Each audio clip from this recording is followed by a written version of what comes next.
Halleloia, miarabantsika amin'izao andro maraina ny fahaenina ny volana May 2024 izao.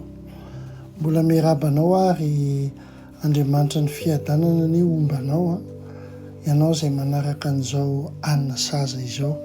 Ary mino aho fa anina saza ho an'ny fanahinao mihitsy. Ity volana ity dia volan'ny fahendrena. Araka ny fatatrao amin'nao manaraka an'izao fotoana mahafinaritra zao. Ny teny izay hovakitsika androany dia amin'ny Kolosianina 2:7. Kolosianina 2:7 amin'ny anarana Jesosy Kristy izay hiafenany rakitry ny fahendrena sy ny fahalalana rehetra. Amen. Izany hoe dikan'io teny io hoe ao amin'ny Kristy no hiafenany ny harena rehetra dia ny fahendrena sy ny fahalalana. Averiko, ao amin'ny Kristy no hiafenany ny harena rehetra dia ny fahendrena sy ny fahalalana. Amen. Tsy mbola ny zavatra rehetra no hitanao. Ny harena rehetra nefany dia miafina ao amin'ny Jesosy Kristy. Ny atao hoe miafina tsy midika mihitsy hoe tsy misy akory, fa midika hoe mbola betsaka ny zavatra azo jerena sy fantarinao.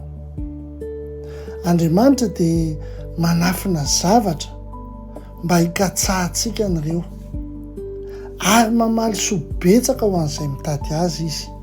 Amen. Okanao ho liana ary honona ny teny velona izay atao hoe Kristy Jesosy. Mbola ho avy mantsy ny tsara indrindra eo amin'ny fiainanao.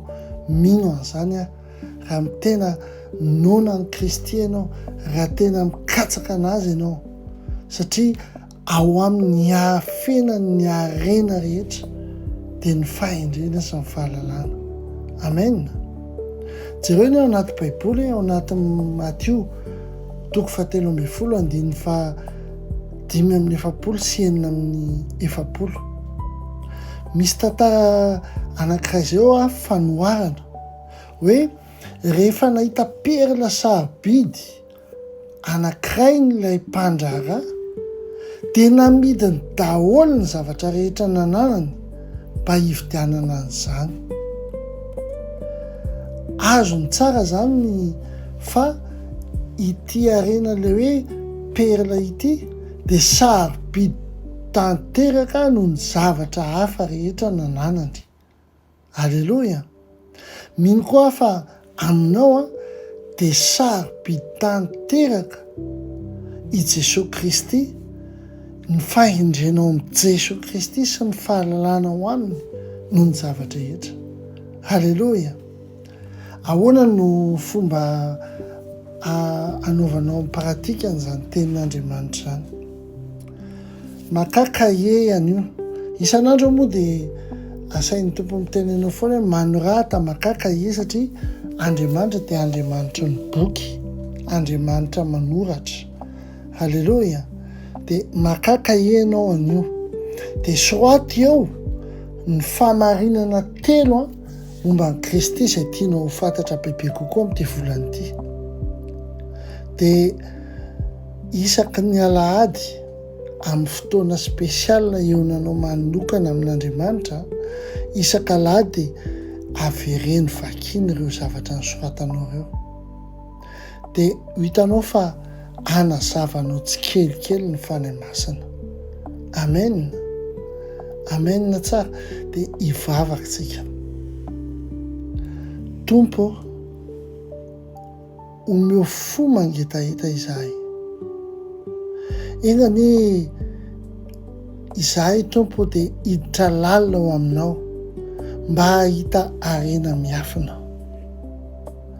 Jesosy Kristy io, ataovy tolagaga aho ny amin'izay mbola tsy hitako. Amin'ny anaranao nanaovako izany vavaka izany, miaraka amin'ny herin'ny fanahy masina. Amen. Amen. Tahian'Andriamanitra ianao ary mino fa nakasika anao izay teny izay dia mba zara ao amin'ny namanao zany a, mba izy ireo ihany koa mba isy impacta eo amin'ny fiainany a ny tenin'Andriamanitra. Dia tahian'Andriamanitra ianao a, ombanao anie ny tompo a amin'ity andro a vao manomboka ity. Amen.